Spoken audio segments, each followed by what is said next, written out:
we just hooked up to our first halibut of the day. Looks like we pushed off the Pinnacle just a little bit. We're in a flat now called Peanut. And we're using dead herring with a spreader bar. And we literally dropped down in 10 seconds. Boom, we were on. These fish aren't huge in this area. You're allowed 1 per person per day, 2 per trip. And they gotta be between 85, or you can have 1 between 85 and 126 centimeters. And then, or 2 under 85. So this guy, on your trip, yeah. So this guy feels like he's gonna be under for sure, but honestly, the smaller halibut, way better eating than the big ones. Meat's not as tough, not as wormy. Plus, you don't want to kill the big breeding females. We need those, so we call these guys little chickens because they're just small. But they are great eating, good fish and chips. They don't fight quite like a lingcod. Their tail flaps up and down instead of side to side, so you get a lot of in the water fighting them. But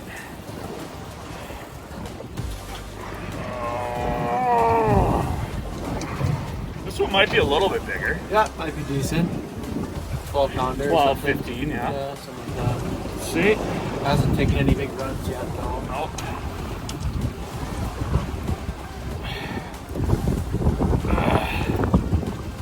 Here he comes. Perfect. Yes, man. First halibut of the trip. Beautiful little flatfish. So halibut, when they're born, both their eyes are actually on one side of their body, and then as they mature, one of the eyes goes over the top of their head. And you can see the teeth on this guy. So they're a predatory fish, they're carnivorous, they feed on bait fish, squid, anything that's edible down there, really. And they are, they're very tasty. If you've ever had fish and chips from Sea Witch in Toronto, it's all BC halibut. Or if you like Burrito Boys, the large Hallie, that's my go-to. All right, let's get them in the box. Let's go get another one. Pretty good.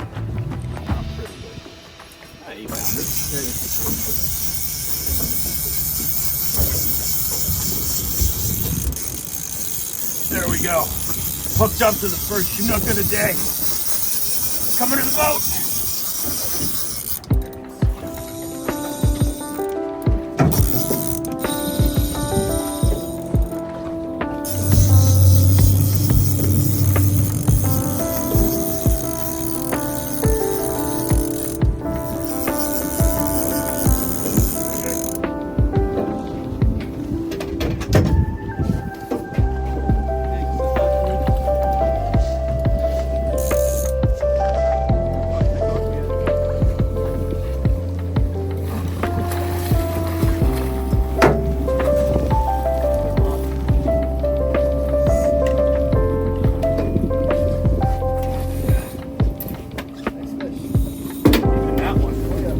There we go.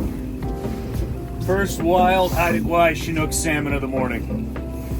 Beautiful, almost like a teal greenish back, silver body, about 17 pounds, gonna be a perfect eater. Look at the teeth on these guys. Look at that. Feeding on herring, squid, anything else in the water. Gorgeous. All right, let's get another one. Yep.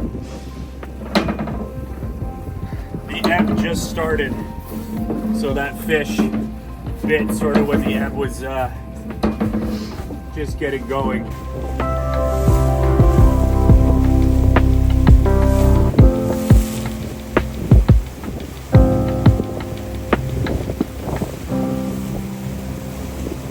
Here we go, guys, another lake cod.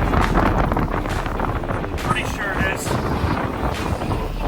Took only about 2 minutes to hook up.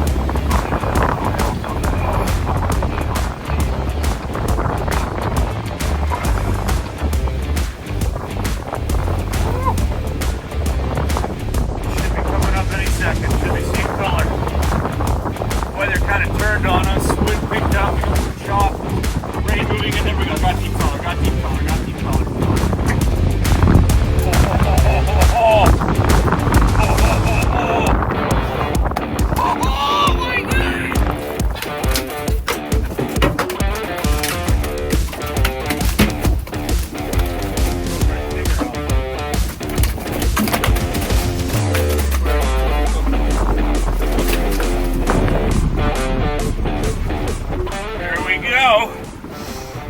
And a lingcod, baby. What a beautiful fish. Look at this. Something took a chunk out of his cheek down there. Probably another bigger lingcod. They are carnivorous and cannibalistic. The bigger ones do eat the smaller ones, so what a gorgeous fish. Beautiful fish.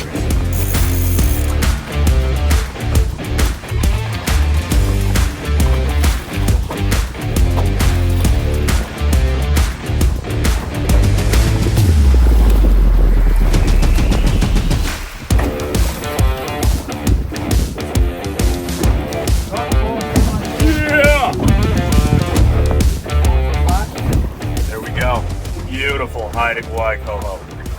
A little bit more blue than a chinook, a little bit more silver as well, and their gums are white. That's why they call these coho white gums here. Teeth just like any other salmon, almost like a halibut too. Indented. Once fish get in, they're not getting out. Remember, I keep telling you guys how snapper have those teeth that go backwards in their jaw? Same deal here. So you can see this coho right here, how its adipose fin is intact. That means it's a wild coho. We get the odd hatchery fish around here, the fin will be clipped. It's a wild coho, beautiful eating, 6-7 pounds. So BC will actually raise a bunch of farmed fish and then release them into the wild every year. Coho, chinook. So sometimes you get a mix of the fish out here, and that's to try to boost the population, but I like wild. Wild's always better. It's been natural for thousands of years. Like 100%. Yeah, you know, for sure. Oh, fish!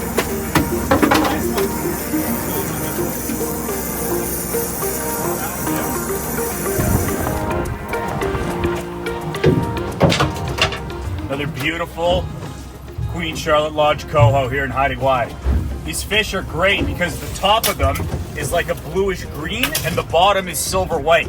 So when there's bait fish that see these fish, they look down on the fish, the blue blends in with the bottom, the rest of the ocean, and when they look up, the belly blends in with the sky, the white, the light. So they're camouflaged pretty well down there. They're actually hidden from predators using the same method, and they can sneak up on their prey by it too.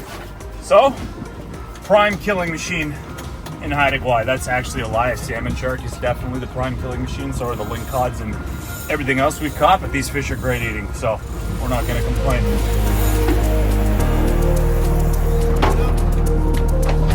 Got him?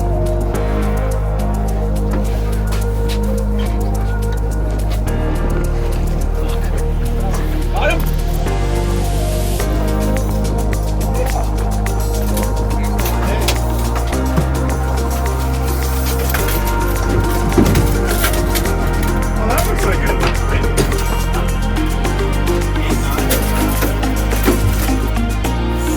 Go, another beautiful coho. Let's see what we're using. Little skinny G spoon with a barbless hook on the bottom, single hook. Here at the lodge, you've got sort of the trifecta of things that can go wrong. You've got barbless hooks, noodle rods, and people not knowing what they're doing. So you lose a lot of fish. But when you do get them, gorgeous colors on this coho. Look at the top, beautiful teal blue, nice speckles, predatory teeth. Gorgeous fish to have. Here's another coho that we just pulled up. So those are our two. There. Beautiful coho, Haida Gwaii. Now, open the box. So now you can really see the difference. Look at this. Look at the head on this fish.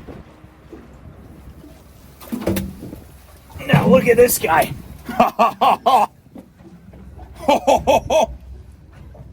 These fish could honestly inhale a coho whole. So, but remember, a lot of people think lingcod are ugly. First rule of fishing, the uglier they are, better they taste. Now that we limited out on coho for the day, we're gonna go try to get some rockfish on the bottom. So in the back here, it's a place called Shag Rock, and we're gonna be fishing in about, I would say 80 to 100 feet. We've got a nice 3-ounce jig on here with a single stinger hook on the bottom. So these bottom fish are a lot more plentiful than the salmon are apparently, and they eat really well, especially the black bass. So we're gonna go down there and try to load up on those, and then try for some chinook on the way back. It's about 5 o'clock right now. It doesn't get dark here till about 11:30 because we're so far north and it's summertime. So we got a lot of daylight to burn, a lot of fish to catch still. So let's get to work. Oh, there he is. Oh, is he off? Yeah, it's still there. That didn't take long. I think that one actually hit it on the way down.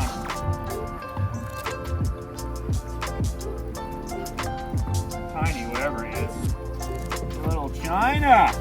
Nice surprise. I wanted to show this to you guys. We weren't targeting them this trip, but this is a China rockfish from the bottom. Wow, they are so spiky. Beautiful coloration on this fish. Right now he's like brown and yellow, but they'll turn to a blue and yellow. What a cool looking fish. Great for fish tacos. Another nice little rockfish. Wow. Camouflaged so well into the bottom down there because these are prey for lingcod and anything else predatory down there. Oh, look what he just spit up. Look what he just spit up. Baby crab.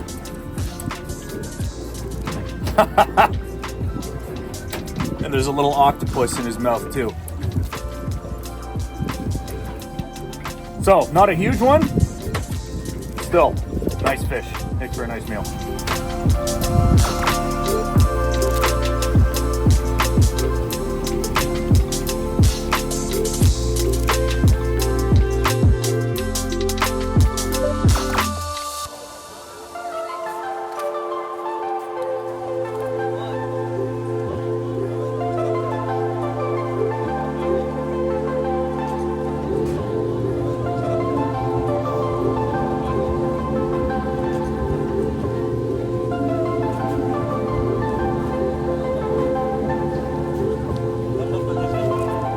Now we're at the fish cleaning station.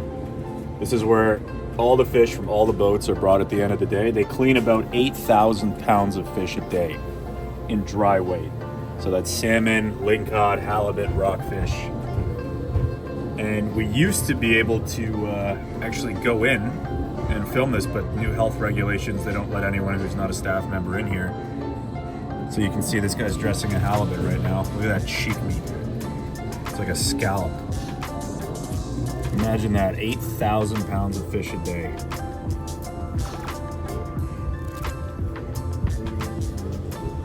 So these guys will be down here working till 2, 3 in the morning, but they don't start work until 4 in the afternoon, so it's a trade-off.